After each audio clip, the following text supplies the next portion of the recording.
আজকে শুরু করছি তার 48 লস অফ পাওয়ারের সেকেন্ড লটি হলো never put too much trust in friends, learn how to use enemies.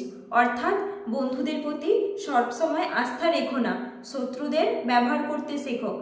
এই লটি বুঝতে হলে আমাদের ধাপে ধাপে বুঝতে হবে। ফার্স্ট পার্টটা হলো never put too much trust in friends.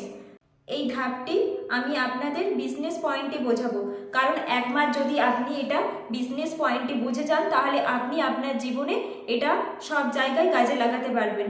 আমরা প্রায় ক্ষেত্রে আমাদের মাথায় যখন কোনো বিজনেস আইডিয়া আসে আমরা প্রথমেই কি করি, আমাদের কোনো বন্ধুর সাথে শেয়ার করি, আবার তাকেও বলি কি রে তুই আমার বিজনেস পার্টনার হবি।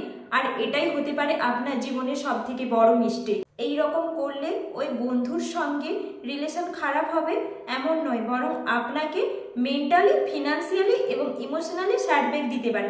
আর এই স্যাডব্যাক এতটাই খারাপ হবে যে ওই পরিস্থিতি থেকে হয়তো আপনি বেরোতেও পারবেন না।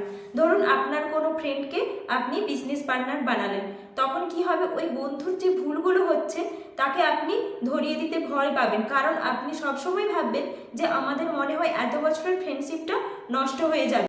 ধরুন আপনি এবং আপনার বন্ধু একই লেভেল থেকে বিজনেস স্টার্ট করেছেন, দেখবেন কিছুদিন পরে আপনি হয়তো বিজনেসে তার থেকে কিছুটা এগিয়ে গেলেন, তখন প্রায় 99% ফ্রেন্ডদের মধ্যে জেলাস ভাব দেখা যায়। দেখবেন পরের দিন থেকে আপনার প্রতি আপনার বন্ধুর ব্যবহার ঠিক বদলাতে শুরু করবে। এরপর আমরা যাব এই লয়ের second part, learn how to use enemies. এনিমিজকে আপনারা দুভাবে ইউজ করতে পারবেন। প্রথমত, ক্রিয়েটিং কম্পিটিশন উইথ দেম। যখনই আপনি কোনো কম্পিটিশন করবেন তখনই আপনি বেঞ্চমার্ক পাবেন লেভেল আপ করার জন্য। দ্বিতীয়ত, এর পুরো বিপরীত, আপনাকে আপনার এনিমির সাথেও কম্পিটিশন করতে হবে, কিন্তু একটি নির্দিষ্ট লেভেল পর্যন্ত। বাট কখনো কখনো প্রয়োজন পড়লে আপনাকে আপনার ওই এনিমির সাথে কোলাবোরেট করাও শিখতে হবে।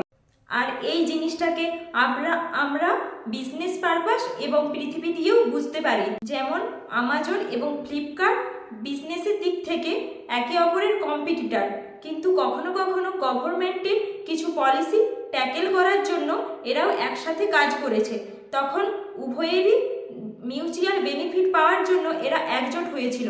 একেই বলা হয় কোলাবরেট। আর একে যদি আমরা পৃথিবীর উদাহরণ দিয়ে বুঝি, তাহলে যখন কোভিড-19 এসেছিল তখন পৃথিবীর বড় বড় দেশ USA, Russia, France, Italy, India প্রত্যেকেই নিজেদের কম্পিটিশনগুলো দূরে রেখে মিউচুয়াল বেনিফিটের জন্য একসঙ্গে কাজ করেছিল।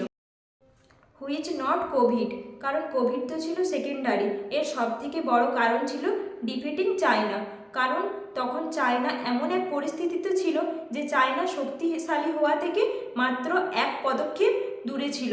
আর চায়না যদি শক্তিশালী হয়ে যেত তাহলে সেটা সমগ্র দেশের পক্ষেই খারাপ কিছু হতো। এখানে এই সেকেন্ড ল শেষ করলাম। আশা করি তোমরা বুঝতে পেরেছো সেকেন্ড লটি ভালোভাবে। আর ভিডিওটি ভালো লাগলে লাইক করো, শেয়ার করো, কমেন্ট করো এবং সাবস্ক্রাইব করে দিও।